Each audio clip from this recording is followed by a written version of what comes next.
What's going on, homies? Welcome to the Cracked Soccer Podcast, episode number 13. On today's episode, we'll discuss Messi's downfall, the Galaxy's 12th winless result, a 7-0 thrashing by the Red Bulls, and also major MLS this week with two match days on Wednesday and on Saturday, with 8 rivalries coming up on Saturday. Don't miss out on the Cracked Soccer Podcast. Oof, what a weekend! What a weekend for soccer! You know, it's gonna be crazy, man. It's gonna be crazy. Just two of us today. Everybody, just two of us. Yeah. Chino's too scared to show his face today. We'll see why. We don't know why. We'll see why though, probably. Yeah. But I do have Fernando, Fern Jimenez with me today. Say what's good to the people, Fern. What's going on, guys? Was a tough midweek for me last week, but the weekend made up for it, so it's fine. I wonder why. We're mowing through life, so exactly. Dude. Nice. Again, my name is Angel, El Capitan Reyes, and today we're gonna kick it off with the leaderboard, my guy. I don't know if you have it pulled up already, but if you do, please share the leaderboard. So before I show, is there an angle to this, or are you guys just gonna keep humiliating me every week? Well, it depends on how many you can get right every single week. Nonetheless, yes, we will continue to humiliate you every single week. But looking at the leaderboard, everybody, it looks like your boy is still on top with 76 correct picks. Lopez right behind with 73, and Fern, dude, you're trailing. You're starting to trail a little bit more. It used to be like 1 point. And now, well, I think a couple weeks ago I accidentally minus the 5 points from my stuff. So really, yeah, for sure. Mm-hmm. Yeah, I think that's what happened. So you already added them, though, right? That's your 70 is the +5, so you're technically 65. No.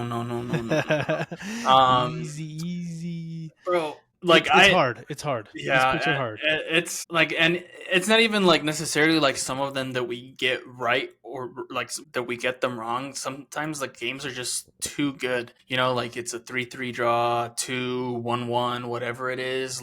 There was a 2-2 draw with Philadelphia and Columbus Crew, which are two really good teams. 3-3 with New England and Orlando. And then the Sunday game was LAFC and Vancouver 2-2. You know, those are super hard to guess how the outcome's going to be, because either you're going to be the New York Red Bulls, or you're just going to, tie, which is part of the game.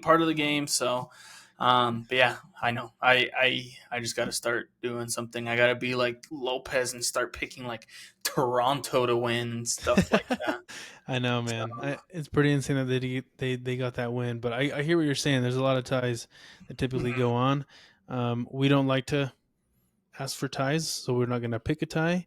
We're always going to try to get the winner. But yeah, man. I mean, even just this last week, and we'll get into this. Some of the top dogs. I mean, in Miami, losing to Minnesota, kind of crazy. So yeah, very difficult games to pick. And this weekend, we're definitely going to have our work cut out for us with plenty of games going on this week. So going right into the next segment, speaking of which, the correct performances of the week. I'm going to start us off, man. I'm going to quickly start us off. Ooh, I love that sound. I'm going to start us off with my correct game of the week. Minnesota United versus Miami. I mean, I watched a good chunk of this game, dude. I'm pretty sure a lot of people did too. But it's always fun to watch Miami at the end of the day. You know, they have great players on that team. But to watch them lose is probably another big reason why people want to watch the game.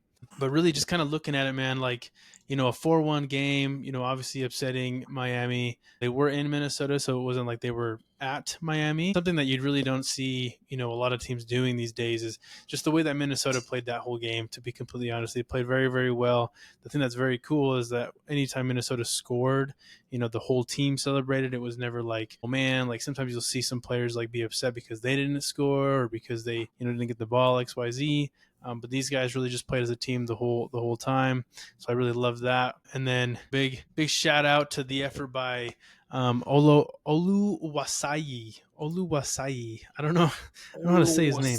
He's Canadian. Okay. Yeah. So anyways, big shout out to him. He had a freaking really good game. And he's the reason that they scored that fourth goal. Not sure if you saw that goal, but something that I did want to mention for this is that the guy is a pretty tall player, pretty built player. And he definitely made Noah Allen, the guy that was defending him on Miami, he made him just look small. The way he just kind of blocked him off for that final goal was kind of nuts. I love to watch. I love to see it. But yeah, Minnesota, hats off to you, man, getting that win against Miami, and just not looking back after scoring like 2 quick goals. Like, dude, Messi scored in the 48th minute and kind of had that bit of like, you know, hope that Messi always gives where they're like, oh, maybe they can do it.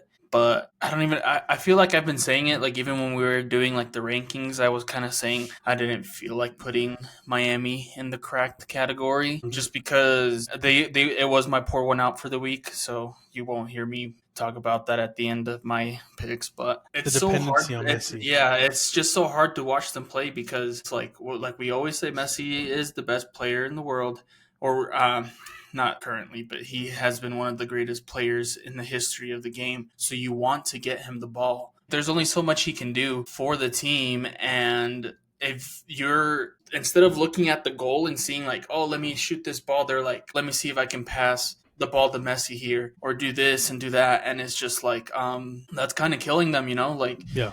And I'm assuming Messi wants to have the ball, but Yeah. there's a time and a place. And as much as I love Messi and the way he plays and everything, is just kind of makes the culture really tough in Miami when, you know, like obviously like Alba, Busquets, Suarez, they're in there. And then like I never really understood why he fired their coach from last year and brought in Javier Mascherano, you know? Mm. Like they had like, yeah, they went out in the first round, but they also had one of the best seasons in MLS history, you know? And that's the whole reason they got into the Club World Cup. But to bring in an inexperienced manager just because he's your friend, it kind of doesn't, obviously it's not good for the team, you know? Maybe he Yeah. doesn't have the tactics, and I'm not saying, I can't think of his name, the one What? before, he wasn't the best coach Oh, ever, yeah. you know? I can't think of his With an name. M. Yeah, something. He played. He coached for Leeds. I remember that.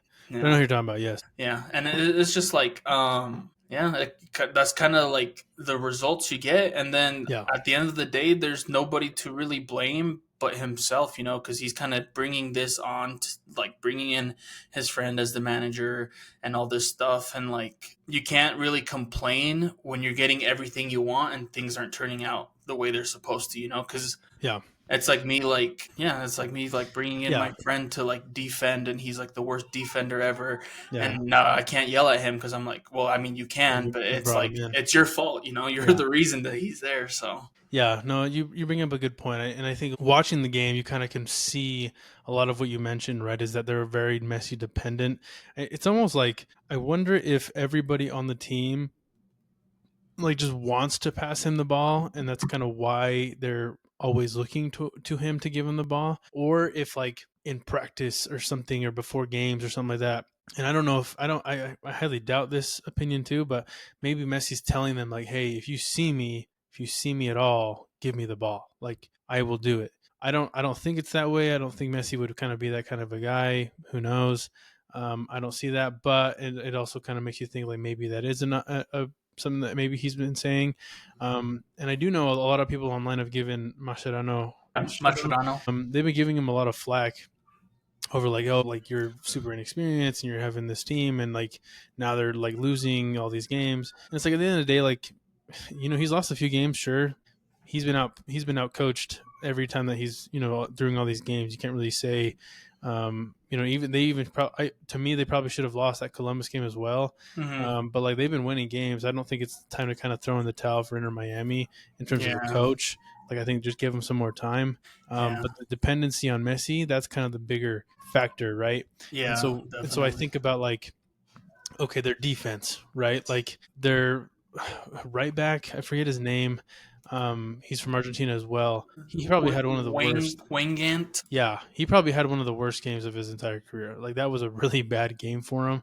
And honestly, he's been slacking a little bit here and there in some of the games that I've been watching. But I don't think Messi can really play to his full potential when he can't feel like the defense is doing their job and they And can keep the ball out. You know what I mean? yeah, and I always like I bring it up because obviously he plays some of his best games for Argentina, at least at this stage in his life right now. But if you just watch them play, it's because he is to the point where he needs the players around him to be able to basically do all the work, per se.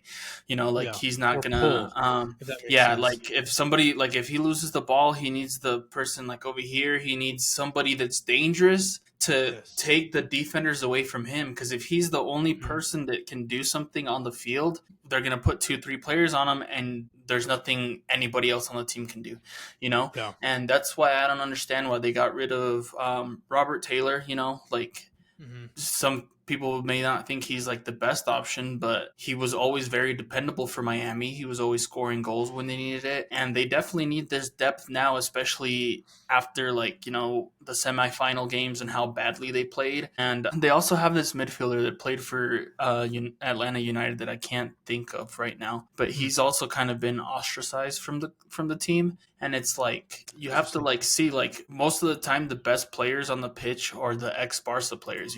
Yeah. But which is fine. But if the rest of your team's not doing well, then I don't know. Yeah. I could go on all day and complain, Yeah. but I know for sure. It is a crazy situation over there for sure. But this is also why it was my crack game of the week. But just to kind of cap off this crack game of the week too, did you end up seeing that last goal that they had against Miami? Man, I want to pull it up. I want to show it. But like basically the guy that I kind of pointed out his performance. What was his name again? I forgot. Oluwasi.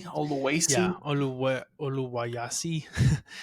He kind of he does a very good job of kind of holding off the guy, holding off the defender in Miami, and it's a very difficult thing to do, right? Like think of the situation, right? So you got a defender to your back, the ball's coming to you, it's coming a little bit slower, and for you to kind of have to hold him off and then turn to go like to the goal, that's very difficult to do, right? And I was curious because I was like in soccer, and for people that don't know, in soccer, your size in terms of like your height and like weight and everything is not really like gonna give you an advantage slash disadvantage, right? Like I don't think taller players are better or shorter players necessarily are better, right? Soccer's a little bit weird in that way, but I did look. I think every single player on Minnesota, and the smallest guy was like 5'8", 5'7", maybe, but everybody else is like 5'11" and above. Like biggest guy is obviously the goalie, 6'3", but most everybody is like 6'1", 6'2", or 5'11". You know what I mean? Yeah. And I think that may have played a factor into this Miami game because they're just these bigger dudes, and like Oluwase, he's very coordinated. Like he's a bigger guy, but he moves very, very well. And I Yeah. think when you kind of mix that into the soccer game, and they like know what to do with the ball, like that's very dangerous, especially when you're going up against a team that's completely like, I think all of them are like 5'8", 5'9" on Yeah. Miami, with Messi being like 5'7". Yeah, I did just watch the goal to see what you were talking about, and Yeah. he just bullied what's his name, Redondo, off the ball. Yeah, I forget who it was, but yeah, dude, it was nuts. I remember seeing that and I was like, wow, like, when some bigger players that actually like are very coordinated and talented, Mhm. like Yeah, watch out. You know what I mean? Like they're good. yeah. So, but that was my crack game of the week. And then going right into my cracked player of the week, I got to give it up to Martin Ojeda. 3 goals this week. With a 9.6 player rating. Primarily, the first goal that he had was a beautiful and very powerful campanita goal. I don't know if you saw it, but it basically went off the top crossbar and went in. But this guy just blasted that thing in there, dude. He just let him have it. He had a very good game at the end of the day. They did end up tying 3-3 in that game, so it does kind of suck that performance just kind of goes unnoticed somewhat. But he did just play a very good game at the end of the day. I think we've mentioned him a couple of times. He's just a very, very good player. He's very talented, arguably one of the He's best usually players on there. my pick when I can't pick Messi because he's Argentinian and plays in Florida. So There you go. There you go. The other Florida guy. yeah, But yeah, he played very well, typically how he plays. So cracking one open for you, Martin Ojeda. Malpin. Solid there. And then for my pour one out, man. I mean, I could take the easy road here for the pour one out. I could take the easy road as for LA Galaxy or even New York City FC. They've been just having a terrible time right now. But I'm not going to do that because we've been, like Lopez said, we've been kind of beating a dead horse here. But I'm going to give it to a different person here, Abodesu. I don't know his first name or whatever. Abodesu, that plays for the Houston Dynamo. I'm going to pour one out for him, not because he had a really terrible performance, but because he got his very first MLS professional career goal in like the 32nd minute of this game. And then 5 minutes later, he gets a red card. Basically because he was like the last man and he kind of obstructed a goal scoring opportunity. So basically they gave him the red card because of that. I thought it was so soft, dude. I don't know if you've seen it, if you've watched it, but you know, the ball essentially, like, it's just two guys at the very end.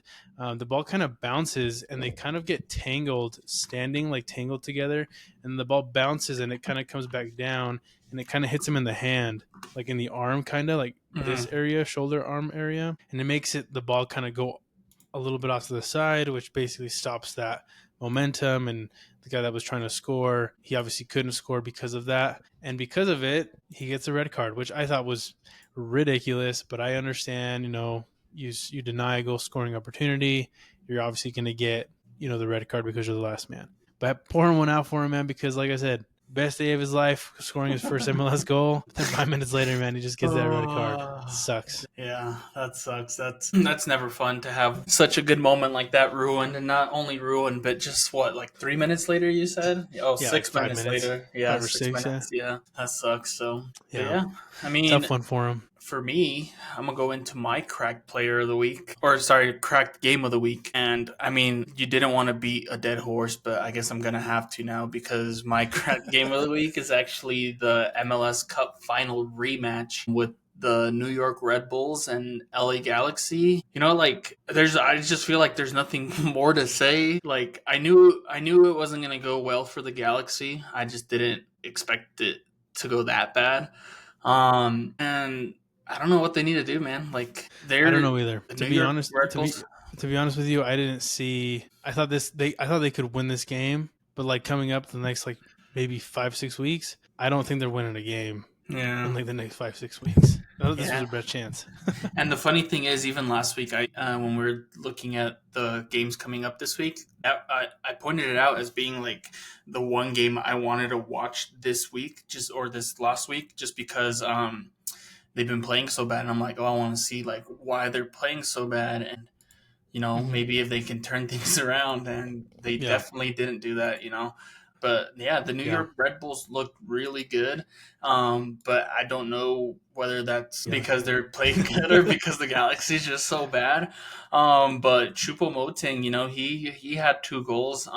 He's, I don't know if you know who he is or heard about him, but he's kind of a journeyman out in Europe, and he played for like teams like PSG, Bayern, big teams like that, and he was scoring goals. So it's nice to see him out here in the MLS doing his thing. And while I'm here, I might as well let you know that my cracked player of the week is actually Emil Forsberg. He had 2 goals and 2 assists in this game, and the free kick that he scored was insane. You know, it was a really nice free kick. And yeah, so those I already opened mine during yours, so oh, my bad. But yeah, no, it was a really good game. You know, like they're always entertaining when you have a lot of goals. I do feel bad for my boy Royce. You know, he has to be put in this, and looks like Peck got injured again, so he missed this game. So I just there's nothing they can do. No GAM, no team, no coach. Like even at the end of the game, they kind of had like a huddle. And I mean, I've never been in the situation. I mean, you've probably have more than I have, but like to be in a situation where you're playing so bad, to like find the courage or whatever it is, the strength to be able to like pull yourself out, and just like it, like you kind of want to go into this game and being like, you know what, last year wasn't a fluke. Let's do something. And instead, you get embarrassed. Like, what can they do to just get like that confidence, and like, or what can the coach do to get that confidence out of them and just go back to playing how they were last year? Because it's getting bad. Yeah, and it's tough. It's difficult to do, man, especially when you've gone on such a long losing streak, really a winless streak, to be honest. Like, it's really difficult to kind of get out of that. I did do a little bit of research and kind of looked at like the team in general. It does look, I can see that their back line, like their 4 defenders that they have, were also the defenders that they used during the end of the last season. So it's not the defense that's really just kind of like holding them back or anything, even though they are getting scored on. But I did notice, I think if you look at like their formations that they've been playing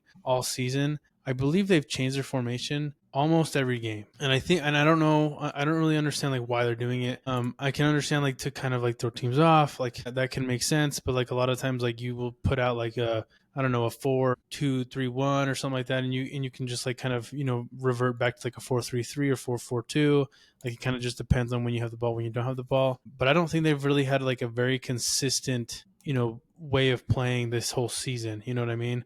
I feel like that's kind of what's messing with them because they're moving so many players around. Their back line is obviously like still there, but I don't think they know like who to get the ball to, who to kind of rely on to kind of pull forward, push forward, and kind of like do something with the ball. Peck was probably their best bet at that point, but like honestly, they just seem lost. And then once they go down by 2, like they're done. They don't even want to. Their confidence is just shot. Yeah, and then I did check in their last 5 games, they've done 3 different formations, so it's kind of like, and it kind of does it like, yeah, the teams have been very bad, but I also feel like it also has to come down to the front office with them getting rid of their 2 best strikers from last year. Because honestly, like looking at their team, I don't see like they don't have like the one guy up top that can do something for them, Like they have Royce, but he's on the older side. He's never really been like that like out and out goal scorer that just goes up and scores goals. He's always that guy that kind of sits behind the striker, gets the balls in and does stuff like that. So I can't remember when the next transfer window comes around, but I want to say it's like July or something. Yeah, so and then even then, like I said, they have no gap. So I don't know. I don't know what they're gonna do, but they need to find somebody. Like I don't know how well their academy is, but they need to find like at least I would say a striker up top that can kind of give them that confidence where they feel like if we go down a goal or not, like we can have somebody that can get us back into the game and stuff like that. Because I'm looking at their season stats and their last starting 11 in total, they have 7 goals. Jeez. So, and that's their season stats. Wow. And I think their differential, their goal differential is like 20. Yeah. It's like ridiculous. And I don't know, so I did see something earlier today about Xandar Shaqiri. I can't say his first name, but the Swedish player. He wasn't the best player while he was out here in the MLS, but he actually ended up as the top scorer and top assist maker in the Swedish league this past year. And I was just kind of reading through the comments, and a lot of people were saying is like that's that's what happens when you go back to having to fight relegation battles, like it gives you like that, like, yeah. So I was just wondering, I'm like, maybe the Galaxy don't care as much, they're like, oh, you know what? Okay, we're losing, but at least we're just the worst team in the league. We're not going to drop down, But if they were like, oh crap, like we need to get our crap together, or we're out of the league, or we drop down, maybe that wouldn't like make for more interesting games. Because I'm telling you, like when I went to go watch them play, they got scored on and they were playing like me in Sunday League, just walking around. I'm like, bro, what are you doing? You're getting paid for this, and you're just walking around. I know, it's pretty insane. That whole idea of relegation definitely is, kind of puts a whole new spark into the game, and it's definitely very interesting. But yeah, you make a good point, man. We'll see what happens with the Galaxy, man. I honestly don't see them, winning a game here soon, and I only think it's going to get worse. So I feel bad for him, to be completely honest with you. I'm surprised that I didn't wake up on Monday, or today's Monday. Yeah, today's Monday. I'm surprised I didn't wake up today to see like the coach being fired, because I'm gonna double check right now. Yeah, double check, because at this point, Monday, 7:14 p.m., he has not been fired, and that's crazy. You know what I mean? And so when I was telling you about the worst start to a season, it's the worst start to a season by a reigning MLS champion with 0 wins through 12 games. It says it right here. Yeah, that's wild. And that's to make matters worse, they got to play Philadelphia on Wednesday and then LAFC on Saturday. So crazy for sure. But yeah, nice, dude. Those were some good performances for sure. One game we didn't get to at all within our correct performances that I did want to just mention was the Vancouver LAFC game. Sunday night soccer, prime time, right, in terms of the soccer world. I thought it was a great game. Brian White had 2 goals. Bowanga, I think, had a goal. But the crazy thing too there was just the fact that LAFC goes over to Canada, starts winning 2-0 like within the first 20 minutes, and then Vancouver just battling back to tie that game up. But it was like fun one to watch, man. I watched a good chunk of it. I think both teams honestly could have won that game, but it was fun, dude. It was just back and forth at the end of the day, and just some quality soccer. So that was also one that was just, hey, we didn't mention it, but very, very good game for sure. Yeah, I went to go look at the top scores just to see what it was looking like, and 4 players have 8 goals right now. Yeah, So I think it's Brian White, Ty Baribo, Christian Arango, and Hugo Cypers. Which, seeing Christian Arango there makes me think maybe RSL should have kept them, just because of how needing they are of goals right now. For sure.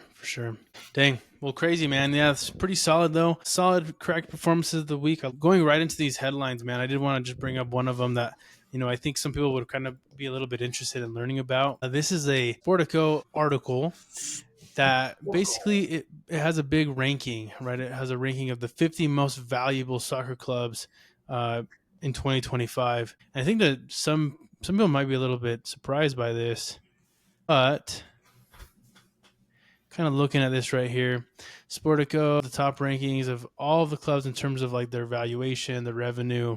You can kind of see this right here, kind of what you would expect at the very top, right? The top 15. A lot of European leagues, a lot of teams in La Liga and the Premier League, which is pretty insane. Real Madrid being worth like $6.5 billion, which is pretty insane. But something that may be a little bit interesting here too, if you look at kind of the title up there, it says the top 15 richest teams are all in Europe, but MLS landed 19 clubs overall in the top 50, which is only followed by the Premier League with 14, which is crazy to see, man. So you can see these guys up here, very top, very valuable. Everybody can kind of see these logos and think, oh yeah, I've seen them, I've heard of them. Then you kind of get down to like 16, 17, 18, 19, 20, like LAFC, Inter Miami, LA Galaxy, Atlanta, New York City, and it just goes on, right? So you can kind of see in here some Liga MX teams, you got some City A. Then there's Columbus, Toronto, you know what I mean? Like there's just a lot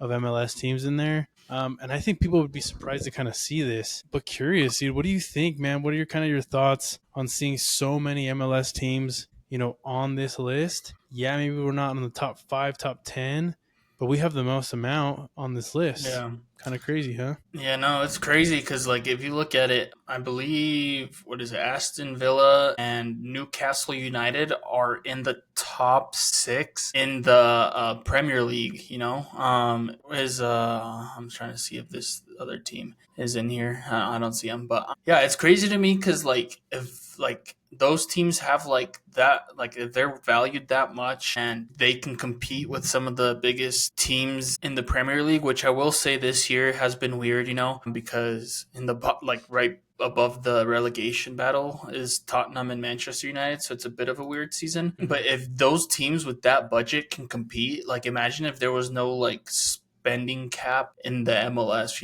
like what could these teams be doing? Like could they bring in like not necessarily like prime Ronaldo, Messi type players, but like bring in like good enough players that they can compete against some of the best in Europe, because like that's kind of like what I saw. I'm like, dang, like these players aren't too far off, like even the teams aren't too far off some of these big teams. So Sure. so they should, if they can compete financially, they should be able to compete, with the team. I just feel like, they just need a bit more recognition, and hopefully some of these players coming in make the younger players realize that you don't need to go to Europe to be a top player. Come play for Real Salt Lake, Austin FC, the Pids, make your name here. Bring the money to the US. Yeah, exactly. It is interesting though. I mean, obviously you're not gonna, the top teams that we have on there, LAFC, Miami, Galaxy, like both LA teams are just absolutely like juggernauts when it comes to like, fans, when it comes to having like some sort of like merch, like their valuations are very high, just kind of given the market in Los Angeles and California.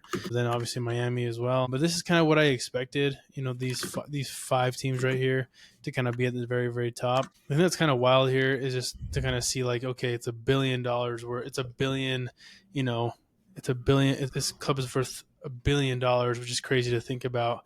And then also just kind of thinking about like the amount of money that Beckham paid. Bro, do you know how much he paid? Was it like 25 million or something? Yeah, he paid 25 million, which is insane. And now it's like worth $1.1 billion. That's like that's being smart though, because it was part of his clause to join LA Galaxy. Because these people are like, oh, they're coming in and they're not making this much money. But he like thought about it. He's like, oh, this is a growing league. Let me go there, build it up, and then in my clause, I'm gonna put that I have a right to be able to buy a franchise and make a team there. Not just a right to buy one, but a right to buy one like at a steep discount. And I'm sure that's in Messi's clause as well. Yeah, no, it is. It was definitely one of those.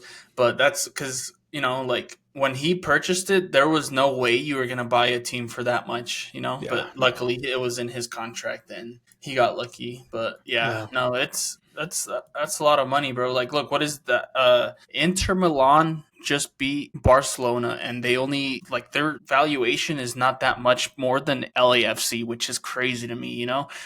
These are some of the biggest teams in Europe, and the MLS teams are right there. Yeah, I mean, money's going to talk at the end of the day. I think give it a few more years, give it 5 more years, and I think a lot of these teams' valuations will at least double. So they're definitely going to be up with the Barcelonas, Liverpools, Manchester Cities. It's going to be very interesting to see kind of what the World Cup does with everything, as well as just like MLS. And then come 2027, if the USL kind of comes up and kind of brings that relegation promotion to the States, I think it just blows up. You know what I mean? Something kind of interesting here too, just kind of going off of this though. Do you know where they rank in terms of the most valued clubs though? Did you know what was the top one? I think Real Madrid was number 1. They're I don't even think they're top 10 when it comes to most valuable clubs. And when I say that, it's NFL, NBA, MLB. It's pretty nuts.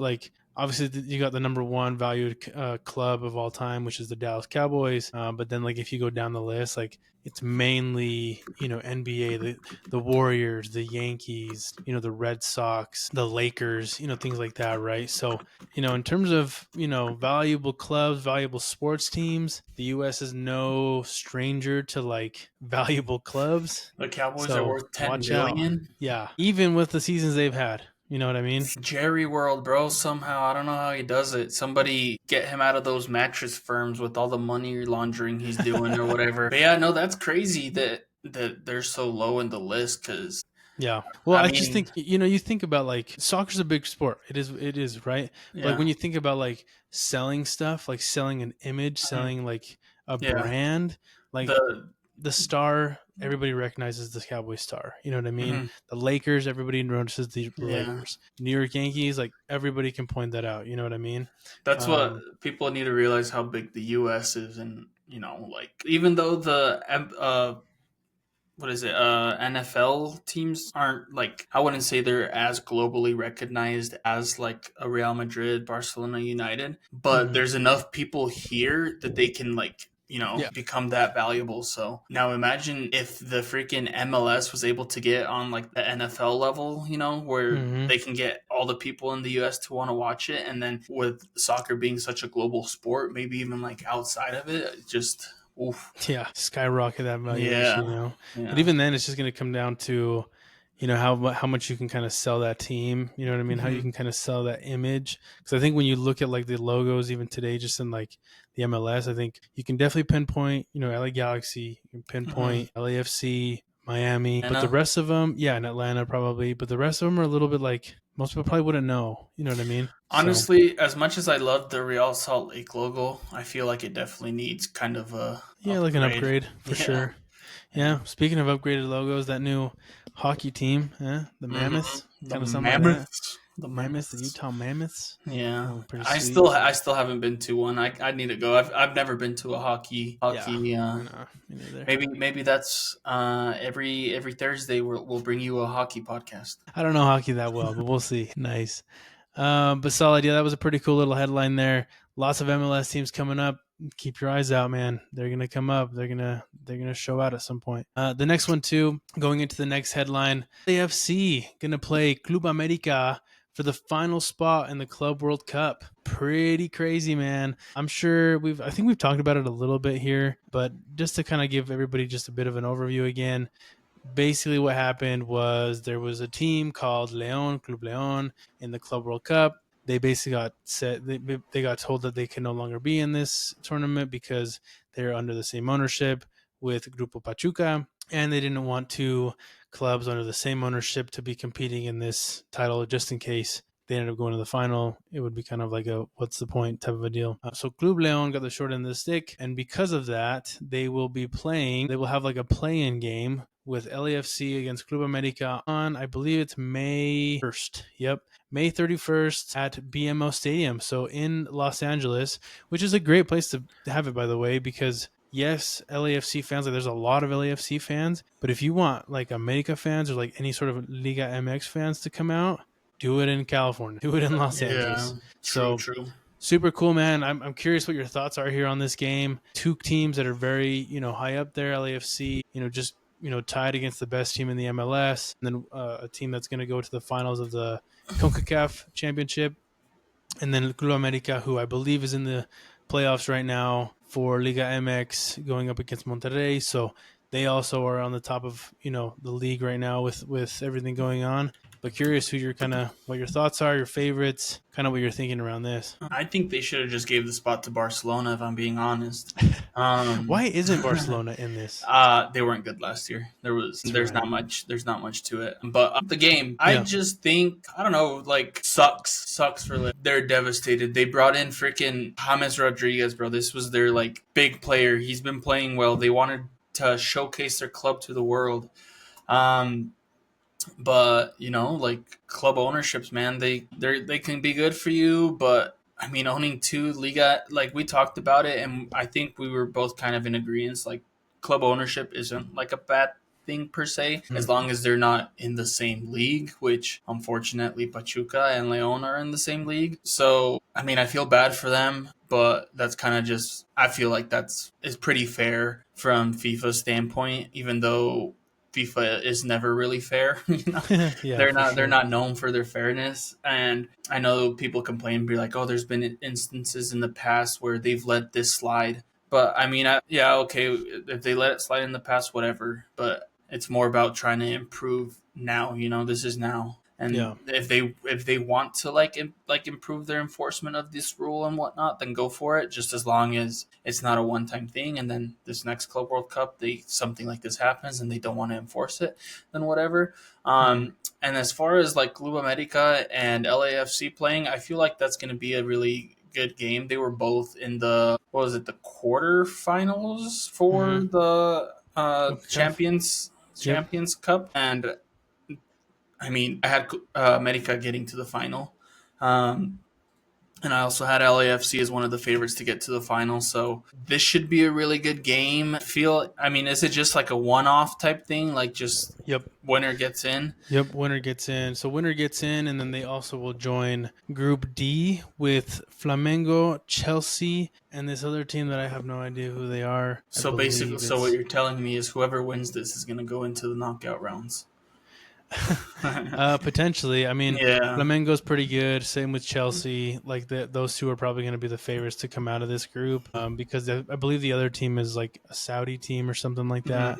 So it could be very difficult. But I just think, going into this group, it's going to be very difficult to beat a Chelsea. I mean, Flamengo, they're pretty good. I feel like they've been a pretty good team for the most part. But yeah, Chelsea's probably going to be the top dog in that one, so it will be a difficult group for sure. Yeah, no, but I mean, it'll be an entertaining game, honestly, and whoever wins, I honestly, like, at the end of the day, if they were worried about Leon and Pachuca getting to the final together, then they should have just left Leon in, because I couldn't imagine them both making it. Like, they'd have to beat Real Madrid, Man City, PSG, Inter. They'd have to beat big teams like that. And honestly, at that point, if they did it and they both ended up in the final, then okay, whatever. Like, they deserve it. Yeah. Like, let them pick whoever they want to win at that point because they both deserve it.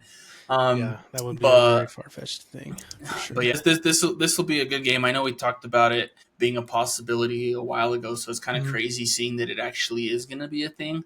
Yeah, And yeah, I mean, I don't think it's going to change too much for me going into the Club World Cup. I don't think honestly either of these teams will become a contender for got it. to win it, but that's just me. I'm Yeah, I'm, I'm biased. yeah. Well, I'm gonna be a little biased with hoping that LAFC wins this one. I hope obviously that they win. We get another MLS team in there, and hopefully Hmm. that they can beat out like a Flamengo You to know, get into the next round. and they can be America. And honestly, now that I'm saying it, yeah, let's get LAFC in there. Let's get the MLS going. This is I don't know how many people watch the Club World Cup because honestly, most of the time, whoever wins the Champions League wins it. And yeah, let's get more MLS representation out there. Let's get these valuations up, and let's get some Yep. more. Let's get some Kevin De Bruyne's, Let's get some Kevin De Some Bruyne. Alfonso Davies to stay in the league and stuff like that. Yeah, for sure, dude. Yeah, exactly. Well, hopefully LAFC can kind of get out on top with that one. There's still a lot of time, still a lot of games to be played. I think they've already moved the game that LAFC had for around the 31st. I think it was like the 28th or something that they had a game. So they're already planning for that. And so there's going to be, I'm sure, some games being moved around. But they will definitely, hopefully, be ready for that game. Going to be exciting one to watch for sure. Was it May 21st or 31st? You said. 31st is when they play. Okay, yeah, it was they played against Colorado and they canceled it. So Yep, exactly. yeah, So that's definitely going to take precedent over that for they sure. honestly, if I was the MLS, I'd probably cancel it because they play Wednesday the 28th, so 3 days before. I'd probably cancel Hmm. that one too, just to give Yeah, them the they best probably chance. will. Yeah. Honestly, as a league to get your representation out there, I mean, I think it'd be worth it, even though it might seem like, Hmm. Hey, um, LAFC is the most valuable club that yeah, they have. yeah. Why So would you not? yeah, But yeah, very cool, super cool. We'll kind of keep track of that. We'll let you guys know what are, more, when we get more close to kind of see what the expectations are. But let's get another MLS team in there, man, for sure. Next topic here, a little bit of a fun topic, a little bit interesting, a little bit weird to be completely honest with you guys. But something that I've been noticing on social media, not sure if you've seen it, Fern. Boots only summer. What does it mean? What do people think that it means? What are people doing here with this idea? Fern is going to show everybody here boots, soccer boots, football boots, cleats. People are wearing cleats. Well, I guess not everybody, but from what I understand, some folks in, the UK, outside of the world, they're kind of using football boots as a way of showing, some style, some, pizzazz with their fashion. So they're wearing, cleats with their everyday wear, with some dresses, with, everything else, some nice clothing, things like that. I They're was kind of literally wearing gonna the say boots. Rosalia was wearing some cleats. Yeah, I don't know who the. Forgive me for saying this. Who is Rosalia? She's a Spanish, I guess, reggaeton, like Oh, Latin okay. music singer. I mostly know her for being on a song with Bad Bunny, but she's like in that same category. She's a really popular singer. She actually, you know how Barcelona just had the collab with Yeah, with Travis Travis Scott. Scott? Yeah. She also had a collaboration with Oh, Barcelona. okay. Yeah, Cool, so cool. she's a big singer. Got it. Okay, cool, cool. My apologies, but sorry, I didn't know who you were. You're getting Um, canceled. That's okay. That's fine. But yeah, kind of an interesting little trend here, kind of going on TikTok. The thing that I think is the very, very interesting with this is just how people are actually wearing, like legitimately wearing cleats out on the street, out on the road. Hopefully, no one's fallen over and busted their butt on the pavement. But I feel like that's typically what would happen if you were to walk slash run slash jog with cleats out on the road. But I can just picture the sound of like the stud yes, just freaking scraping up the floor. exactly. And just a little hot take here. To me, cleats on like pavement or like, concrete, things like that, it's almost like nails on chalkboard. Like it's Yeah. really bad. When I hear that noise, unless you're like walking in between something that you have to have your cleats on, like you're going to practice, you're going to a game, like, okay, I get it. But like if you're just nonchalantly walking around with cleats on, like stop. Like don't do that. And this is because, I played soccer growing up.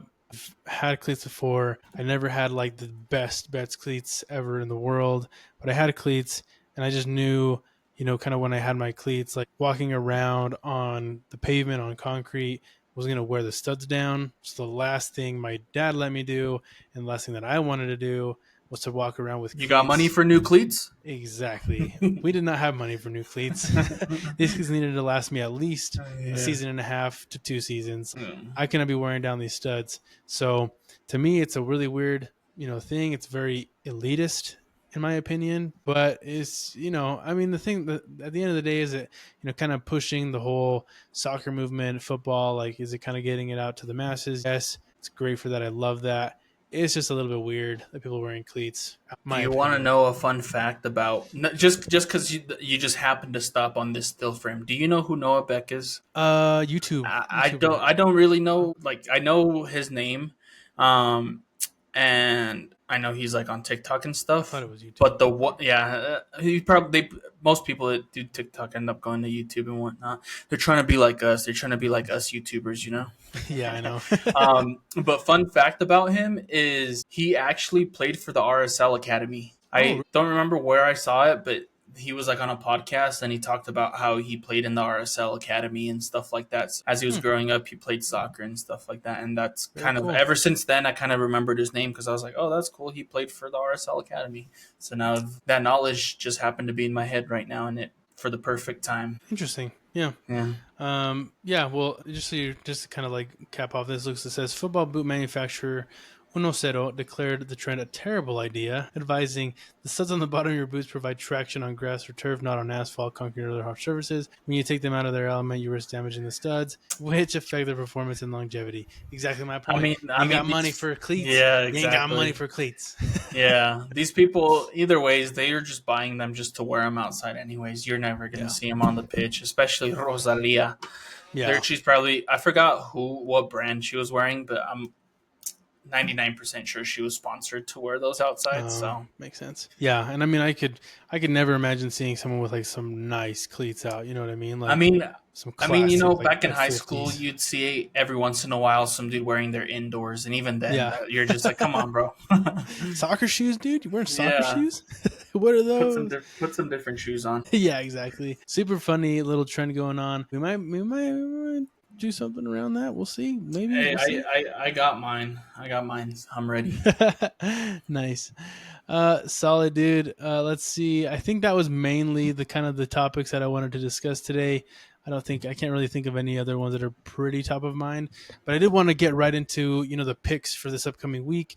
There's a very, very heavy week this week. There's going to be games on Wednesday and games on Saturday. So, I'm going to bring up really quick the matches here. We're going to go through our picks. We probably won't go through each individual one for the Wednesday games. Just kind of looking at some that we kind of can see and maybe we wanted to point out a little bit. But for the Saturday ones, very interesting Saturday slate, everybody. There's going to be about 8 rivalry games for the MLS Matchday on Saturday this weekend. Lots of awesome games that are going to be going on. So we're going to have to make sure to kind of, check those out.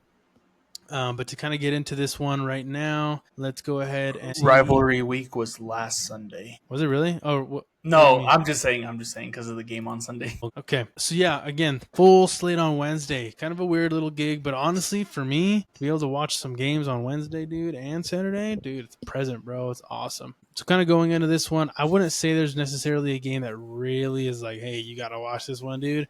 But maybe just kind of looking at some of these, we'll kind of get our picks in the shared here before Wednesday. But kind of looking at a glance here, I think first and foremost, Orlando City versus Charlotte FC. This one could be a bit of an interesting game from my perspective. Orlando kind of coming off that tie, but really haven't really lost a game in the past 5 weeks. Charlotte, I think they were like a must-watch team towards the beginning-ish of the season, and everybody was very hyped on them, right?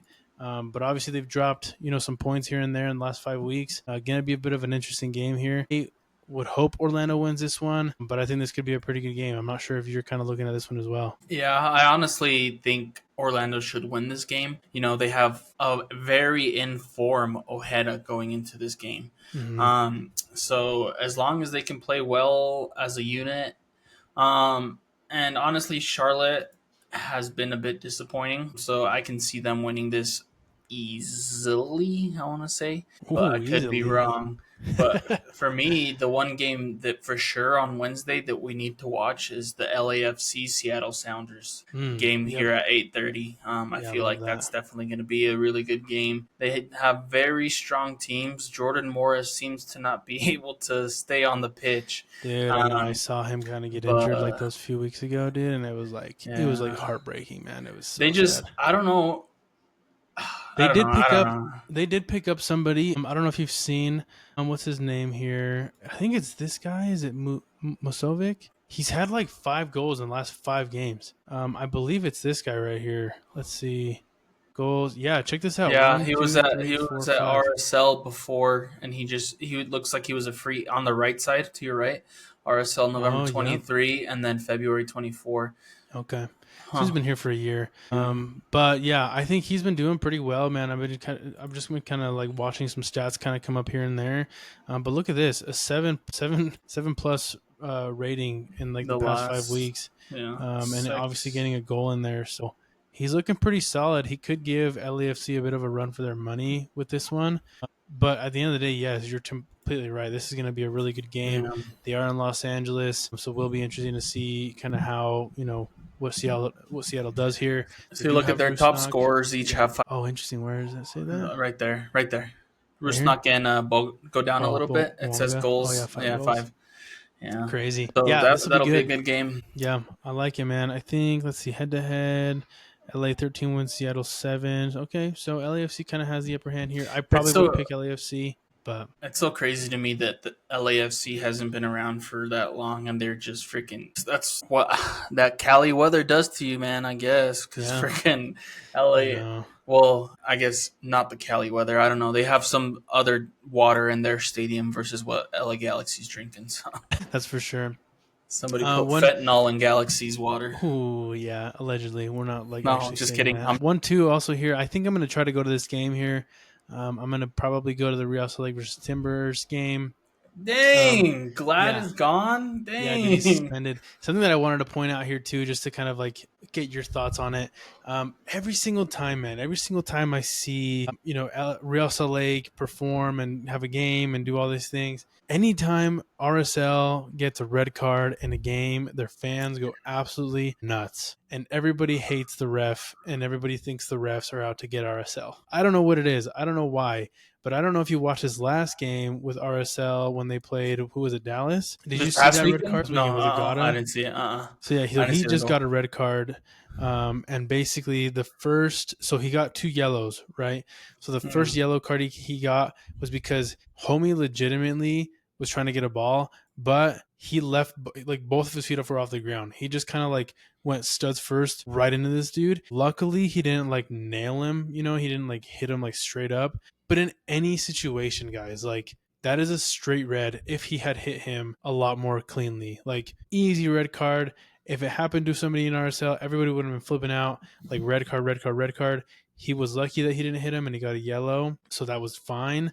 But then towards the end of the game, or in the second half of the game, I think it was, he comes in and he's obviously up top. He's playing up top, and he tries to get the ball, and the goalie's coming out. He's going kind of one-on-one, and then he kind of hits the ball to the side. He's trying to draw the penalty, but the goalie just lays off So he got a freaking yellow for for simulation. for a flagrant, right? So he just totally didn't even wasn't even touched, made it look like he was, and then he just like, what do you mean? Like you touched me? You know what I mean? All I'm gonna say is I love the addition to that rule of just getting a yellow for flopping because like Yeah, for sure. even though sometimes it can go up against your own team, you kind of need to have that because I mean honestly the refs aren't out to get RSL. RSL's out to get themselves this year. So Yeah, they definitely got to do something, man. I mean, at the end of the day, Diego Luna is just kind of the wonder boy that they have right now, and they just need to continue to, let him do what he's got to do. yeah, But he needs help, dude. as much as you like to see him being the top scorer for RSL, you don't want to see him be the top scorer for RSL. You No, want your striker to be the top scorer.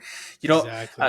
He's playing midfield. He's literally running back and forth, and somehow hmm he's still scoring more goals than the guy that literally just sits up front. Like I don't Exactly. know. So yeah, I mean, Yeah, I'm not we gonna. have it I'm not wrong. gonna We say, definitely have it yeah, wrong there for sure. yeah. But yeah, I'm excited for this game. I'm excited to watch this game. I think Portland has a really good player. I really like the way Anthony plays. This guy right here, Yeah. I really like the way he plays. So I'm excited to watch and just kind of see how these guys do this Wednesday. So pretty decent games kind of coming up on Wednesday. So we'll kind of keep track of these. We'll get our picks out here pretty soon. If we were going to pinpoint another one for Wednesday night soccer, we got the San Jose Earthquakes versus Inter Miami.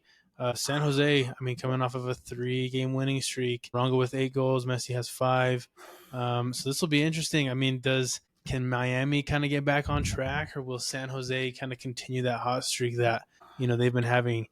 Yes, Joseph Martinez is out with an injury, but I mean, Oh. who knows? I think both of these teams kind of have not so great defenses, and I think it'll be an interesting one to watch just to kind of see how the two of them do. It sucks Josef Martinez isn't playing because it'd be a good. Or I guess Miami should be lucky that he's gone because with the way they've been playing and him coming back to his, or I guess they're going to San Jose, so not back to his old home, but playing against his old team, he'd probably want to prove something. So yeah, we'll see. We'll see.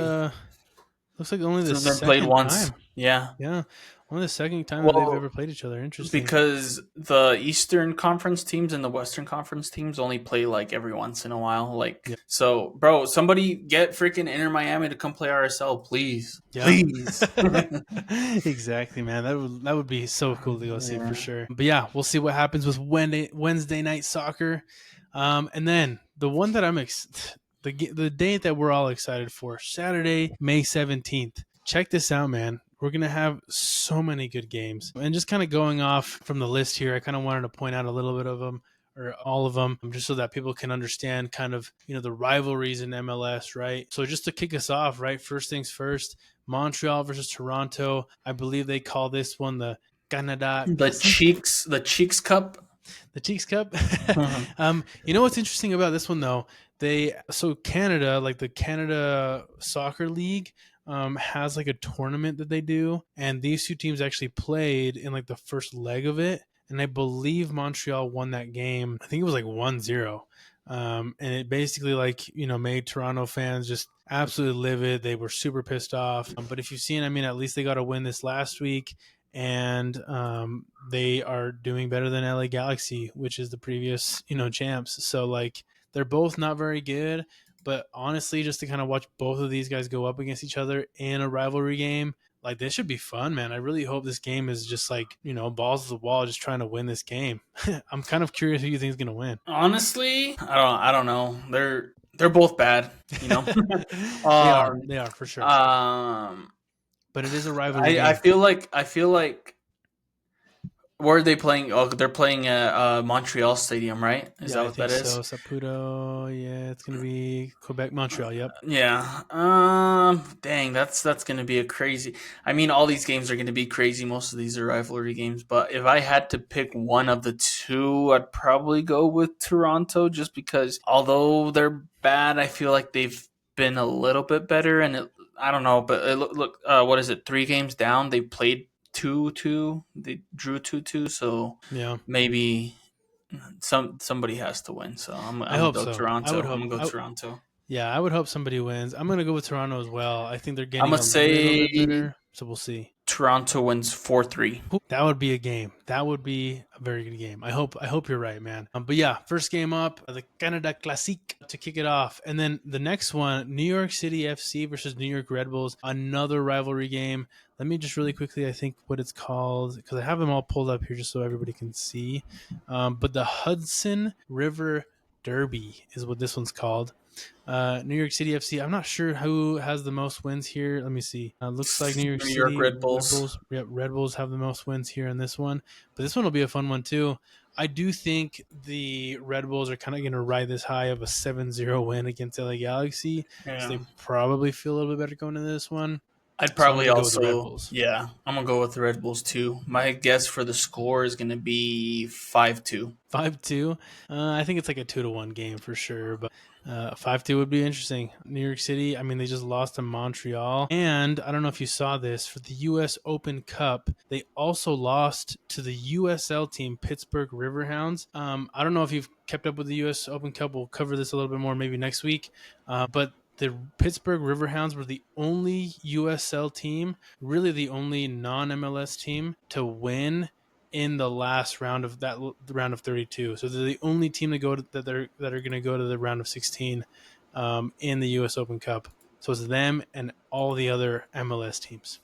New York City, y'all are in some slumps right now for sure. New York City. Yeah, so kind of crazy. But this one's going to be, man, such a good rivalry right here. This one, I don't know if you know what this one's called, but this one's called Hell on Earth, or Hell is Real. Hell is Real, I think, is what they call this one. Columbus Crew versus FC Cincinnati. You know, Ohio, the whole Ohio thing, that they're just big rivals here.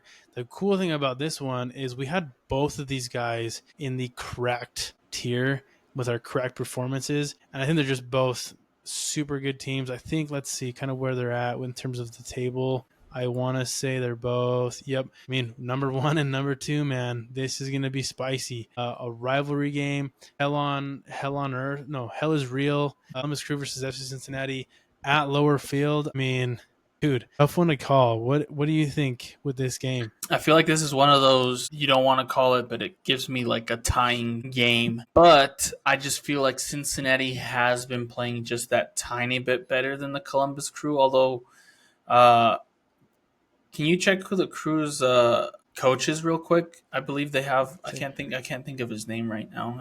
I don't know where it shows. Oh yeah, Nancy. Nancy's yep. also like one of the really good coaches out here. So, but I'm a edge it to Cincinnati by a little bit. I don't have a score prediction, but I'm a edge Cincinnati on this one. Interesting. I'm gonna edge them. I don't know what that means. FC Cincinnati, they got Denke. Vander is playing MLS or MVP type soccer right now. Like they got a very good team for sure.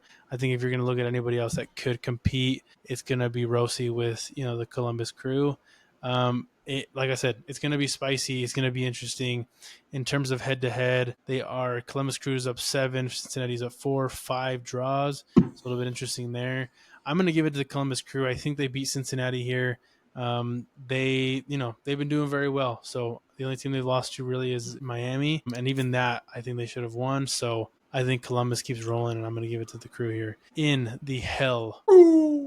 Hell, what did I just say? Hell is Real. Yeah, Hell is Real rivalry, dude. And also, they're gonna have some sick jerseys here. Those jerseys. They're pretty cool. Yeah, pretty nice for sure. Okay, and then kind of going into the next ones here. These ones are not necessarily rivalry games. They look like some pretty good games. Philly's probably gonna win. Chicago's looking pretty good. San Jose, this one's gonna be interesting. Vancouver's just too good. But then the next rivalry is gonna be the Texas Derby, I believe it's called. Yep, Texas Derby with FC Dallas versus Houston Dynamo. Both teams kind of just like, sometimes very good, sometimes no, sometimes very shit. So gonna be a bit of an interesting game with this one. They're gonna be in Toyota Stadium, so they're gonna be in Dallas. Man, I don't really know. I'm gonna give it to Dallas. I think Acosta over there is doing very well. He had a goal this last week against RSL. I think they're just going to keep doing what they got to do to win some of these games. And yeah, Houston Dynamo, they've been surprising. I mean, who would have thought they would have beat Austin FC, right? But they did. But at the end of the day, I'm going to have to go with FC Dallas. This one's hard. I kind of want to go FC Dallas as well, but I don't know how. I'm trying to see. I'm trying to see real quick how well the freaking Dynamo, their squad.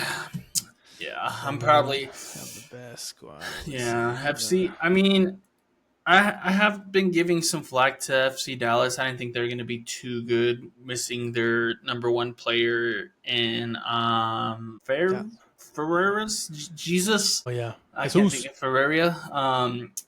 But you know what? They've been surprising me. I'm not gonna lie. They did just get demolished by San Diego FC. A few weeks ago, yeah. But they did also beat Inter Miami, so I think I am gonna go FC Dallas as well. Nice. Yeah, so that'll be an interesting one for sure. The Texas Derby, going to be a fun one. Minnesota United, St. Louis, Nashville. These are not necessarily rivalries either. But Minnesota's doing very well. Nashville obviously doing well as well. But then the next one coming up is going to be one that we're pretty familiar with, I would say. I don't know if you are, but I definitely am. Is it the Rocky Mountain Oyster Cup? Oyster? I don't know why you threw the name Oyster in there, but it's the Rocky Mountain Cup for sure. You know what those are? Like an oyster? Like the rock. You don't know what Rocky Mountain oysters are? Rocky Mountain Okay, oysters. leave it in the comments, guys. Let them know. All right, yeah, just let me know. But yeah, it's the Rocky Mountain Cup. One that I mean, obviously all of us kind of know about. But yes, RSL has definitely been winning most of these with 24 wins. Colorado with 9, 10 draws. It's gonna be in Colorado, so a little bit of a hostile territory there.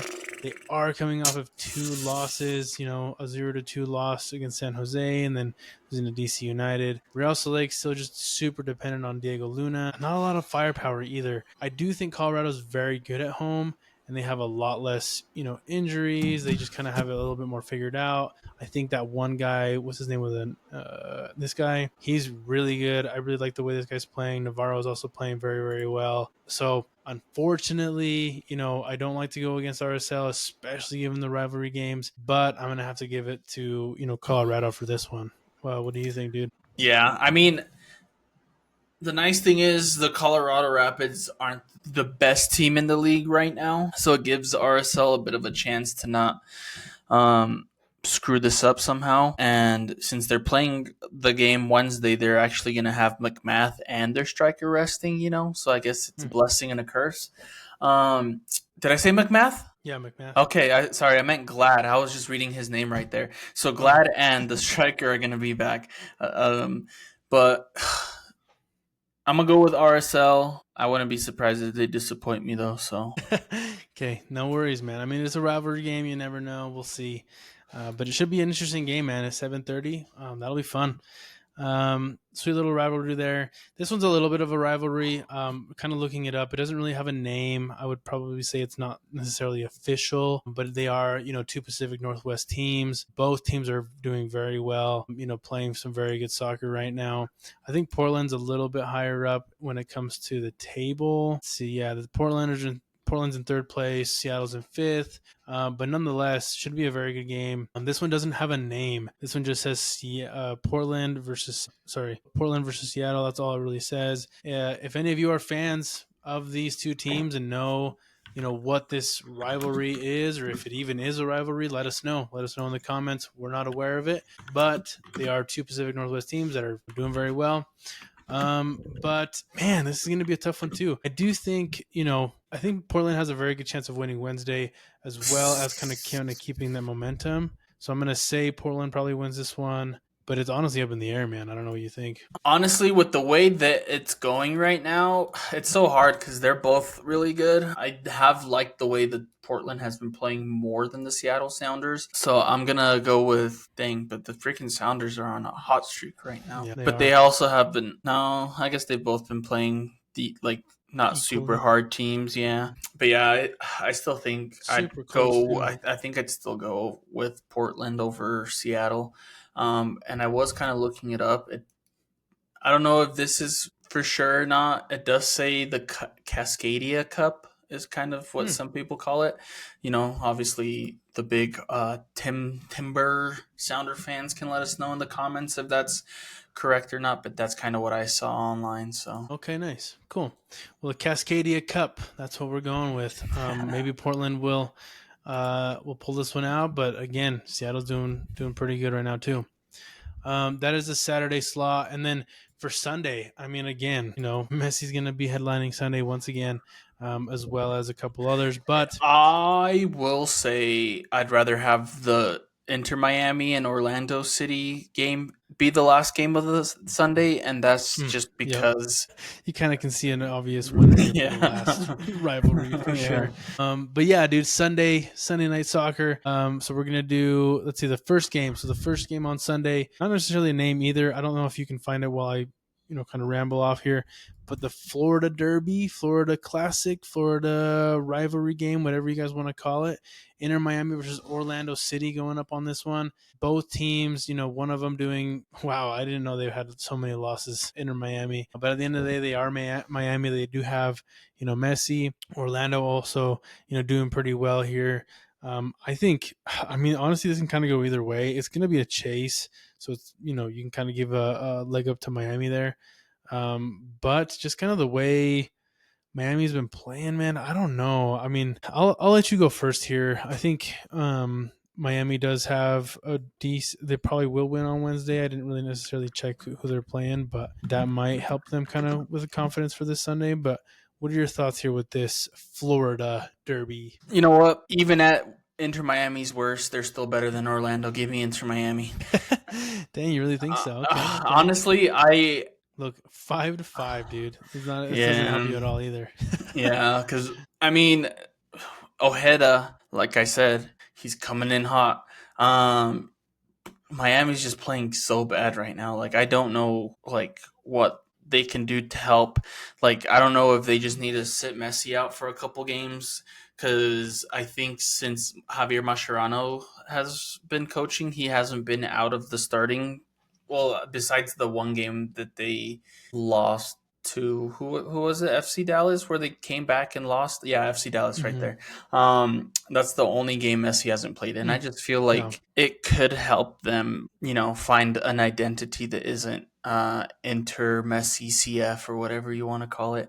But I still think I'm not confident in this, but I still think that Inter Miami wins this, and it's so crazy. They're literally like as evenly as they possibly can. 5 wins, 5 wins each, and 6 draws. Like they literally have played an even number of games, and it's still like right down the middle. Yeah. It should be an interesting game. This Florida derby for sure. I'm gonna give it to Inter Miami. They could lose against San Jose on Wednesday, but I think going back to their home for Sunday, I think they can definitely pull this one off. So I'm gonna give it to Miami as well. As much as I want to go for Orlando, Miami, they just can't keep losing. To be completely honest with you. And it does say it's commonly known as the Florida Derby, also referred to as El Clásico del Sol. Ooh, I like that one. El Clásico del Sol. Inter Miami versus Orlando City. At least who's gonna win? Dude, I like that Miami, one. That was cool. Miami, yeah, doesn't sound bad. Yeah, that's nice. Sweet. So then the very last rivalry of the weekend for Sunday night soccer. Whoa, man. We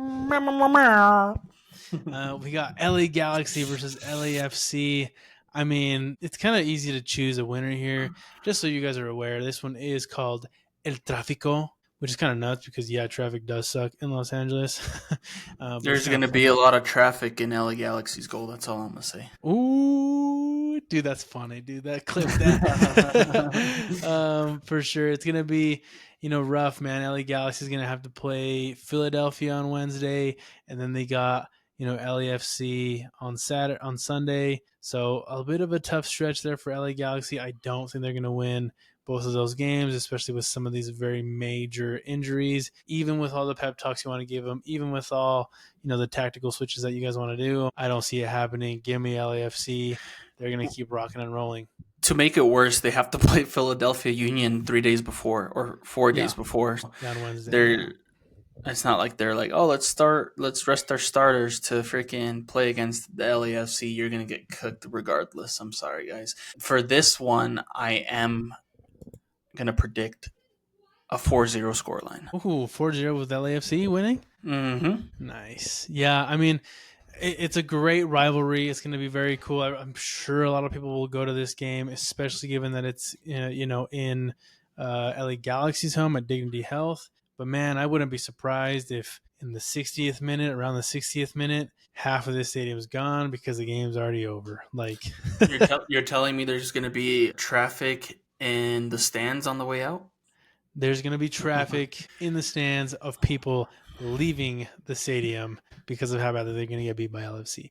Dude, if for some reason Galaxy wins this game, but I don't think that will happen. Galaxy, if somehow the LAFC give the Galaxy their first win of the season, the crowd's going to go crazy is all I'm going to say. There's going to be a lot of the stuff that happened between San Diego and LAFC outside the stands, in the stands, everywhere. Some fighting. Yeah. If LA Galaxy wins, if LA Galaxy beats LAFC during El Clásico, El Tráfico this Sunday, We will buy Galaxy jerseys, and we'll wear them. I'll buy one just so I can get a Royce jersey. I'll take it. Yeah, we'll I do want it. them to win now. There we go. We'll have to buy Galaxy jerseys, and we'll wear them on the next pod. So that is our promise. We'll see what happens. I don't think it'll happen, but that'll be the cap off the week. Pretty solid, man. Solid stuff. Love the rivalries coming up here. It's like the first half of rivalries. I believe in the next following months, these games will happen again. And we'll see another one. We'll see kind of who takes the second leg of some of these rivalries. So I did drop an Easter egg throughout this